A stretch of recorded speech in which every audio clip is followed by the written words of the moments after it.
Bonjour à tous. Didier Deschamps a dévoilé sa liste pour les deux matchs qui nous attendent de cette trêve internationale du mois de mars. Deux matchs très importants pour l'équipe de France en la Ligue des Nations, pour pourquoi pas aller rechercher le titre qu'on avait réussi à accrocher face à la Belgique, si je dis pas de bêtises, il y a 2 ans. Euh, L'équipe de France va jouer un match aller-retour des quarts de finale de la Ligue des Nations face à la Croatie, qu'on va retrouver après les avoir affrontés en 2018 en Russie à la Coupe du Monde.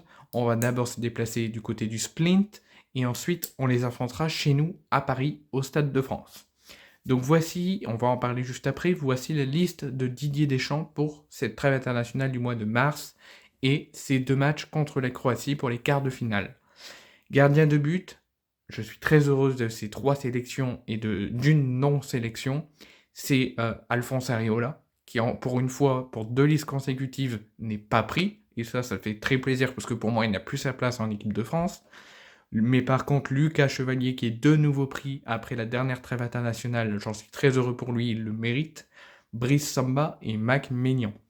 Défenseur, Jonathan Klaus, Lucas Digne, Jules Koundé, Théo Hernandez, Benjamin Pavard, Dayout Upamecano, William Saliba. Et là, par contre, petite incompréhension, Ibrahima Konaté, qui pour moi, ses dernières performances, notamment en Ligue des Champions contre Paris, pour moi, ne sont pas bonnes et il n'aurait pas dû être sélectionné.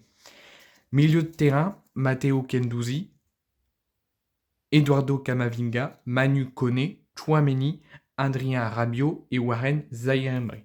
Un milieu de terrain classique.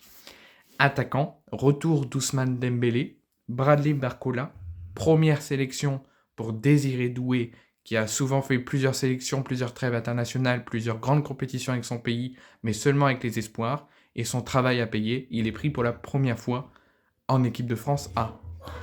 Randal Kolo Muani, Kylian Mbappé, son grand retour en équipe de France, on va en parler juste après, Michael Olise et Marcus Thuram. Alors, beaucoup de changements depuis la dernière trêve internationale, un petit peu de classique aussi.